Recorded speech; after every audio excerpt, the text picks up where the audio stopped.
Is God faithful? Now let's look at Abraham, our father of faith. Now, if you look into his backstory in Genesis, from Genesis 12 moving onwards, we see that God calls him at the age of around 75. Now, a famine develops in the land and they have to go down to Egypt.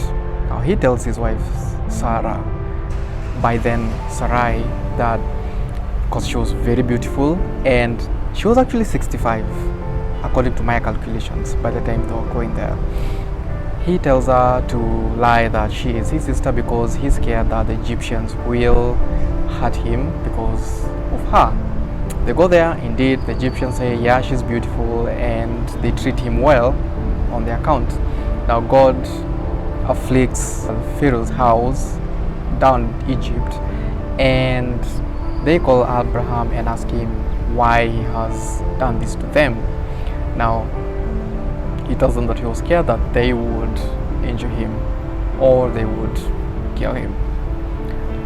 God still comes through for him, even though he lies on about his wife, and the Egyptians end up paying the price. Alright, let's go on. God promises him a son, and it comes a time that Sarah decides that she wants a son through one of her maidservants, who was Hagar. Now she tells Abraham, take my servant, have a child by her, and maybe this is how God will bless us with a child. So Abraham, knowing very well he had been given a promise by God that he would have his own son, he does not object. He goes and says, okay, fine. And again, here we see passivity from Abraham's side, just like in the garden when Adam was passive about eating the fruit, which he had also been given the commandment. So guys, we have been dropping the ball since the beginning of time. Moving on. So Abraham does his thing. Hagar is pregnant, and the minute she realizes that she's pregnant, she starts to look unto Sarah with contempt. And so Sarah comes back to Abraham and she's like, this thing is on you. And so she starts basically blaming Abraham and says, may God be the judge between the two of them. So Abraham just tells her, you know what, just she's your servant, do whatever you want with her. She deals harshly with Hagar to a point Hagar runs away, and God at this point goes and meets Hagar in the wilderness and tells her that she will, and tells her that he will bless her offspring. So God goes and meets Hagar in the desert after she had fled, and he gives her promises that he would look after her son by blessing him, and that he would be father of 12 princes. And another thing to note here, Hagar is an Egyptian. Okay, so she's not an Israelite.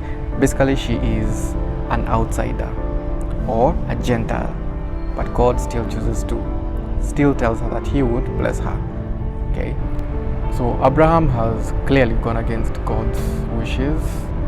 Again, we see that marriages have been suffering as a result of sin from the beginning.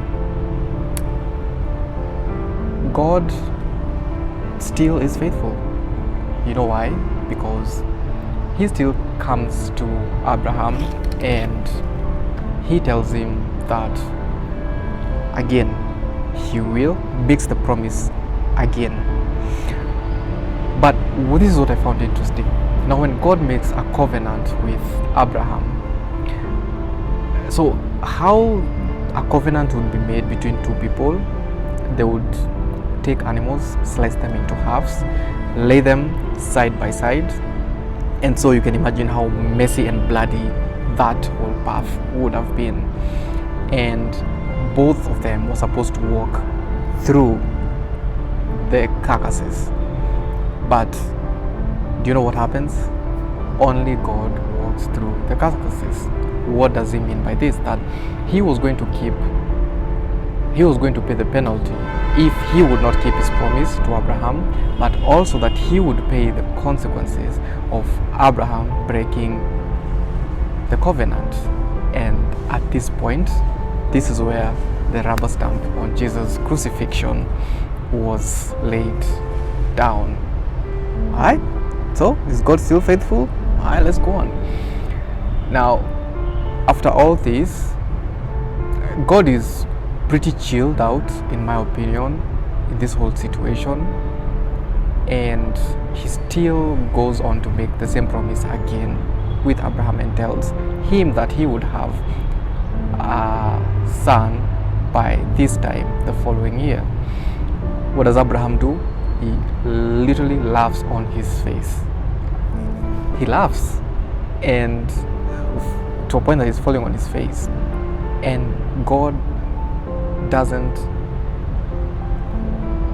release his wrath unto him. And now in the New Testament, remember when John the Baptist's birth was promised and his father did not believe? He was mute till he was born. Alright, let's go back to Abraham. God goes on to tell him, okay, you will have a son, and believe me, Sarah is behind the door, she's listening in, and she laughs as well. Now, God is knows that she's laughing, and yes, Abraham, why is your wife laughing? He goes and denies it, and she's like, no, I wasn't laughing, no. I mean, and God clearly knew that she was. Do you see how messed up till this point these two saints were, or how their lives were? And we see how sin was threatening everything till this point. So despite Abraham's failings, which were a lot and grievous if we were to look at it from our own perspective, he was no saint. He was not perfect. He was a sinner, just like a lot of us, and even a lot of kings and other people in the Bible after that. And yet God says that he was a righteous man, and he was called the father of faith. By the time he was getting to sacrifice Isaac, he had been through a lot. He had gone through a lot of transformation and inner workings by the Lord to get him to that point that he could believe God. You see him mocking God even when he's being given these promises in the beginning. So it was a journey in essence. As I was reading this story, I got greatly convicted.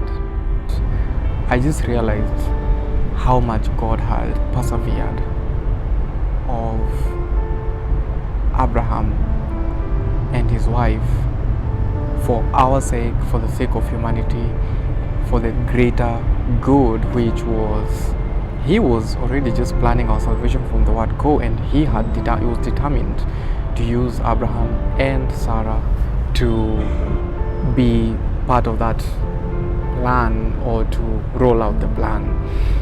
And he was patient with them. He was very patient, if you ask me. And so yes, we do hear a lot of times that Abraham was a saint, but he wasn't born that way.